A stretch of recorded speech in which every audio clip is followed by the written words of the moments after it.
Γεια σας παιδιά, Nick Per Games εδώ πέρα και σήμερα θέλετε απλά να πατάτε ένα τσακ και να μαθαίνετε πώς λέγεται η μία και η άλλη μουσική. Σήμερα θα σας δείξω. Λοιπόν παιδιά, πατάτε Shazam λήψη PC, ελπίζω το Shazam να μην το λέω λάθος, γιατί μπορεί να το λέω και λάθος. Ok παιδιά, και πάτε κάτω και πάτε κάπου εδώ. Shazam νέες μουσικές λίστες επιτυχών και στίχοι τραγούδιων. Το πατάτε.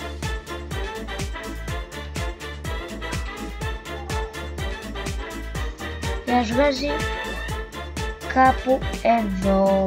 Ok, πάτε Google Chrome.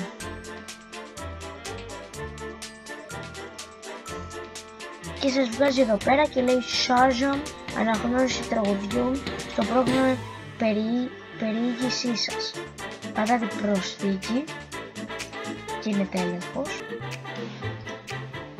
Και παιδιά, μόλις το κάνετε αυτό, πατάτε αυτό εδώ πέρα το επεκτάσεις.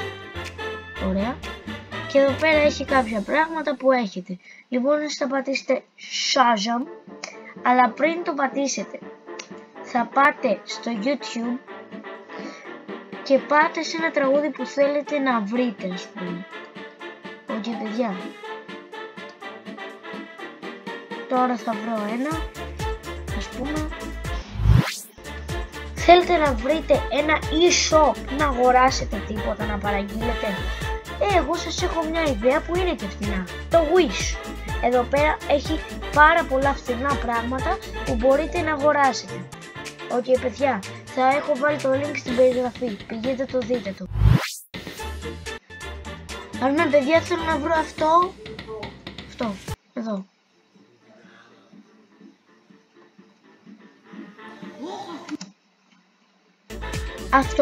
Αυτή η μουσική. Λοιπόν, τι θα κάνουμε? Πάμε στην αρχή που το έπαιζε, βασικά στο σημείο που το έπαιζε, τώρα εμένα μου το έπαιζε στην αρχή. Ok, πατάτε Shazam και το ανοίγετε. Παιδιά, το είδατε, έλεγε Bopit. Ok, και τώρα αφού μου λέει το όνομα, μπορείτε να πάτε αναζήτηση και το βρήκαμε εδώ. Ok παιδιά, ας πούμε εδώ.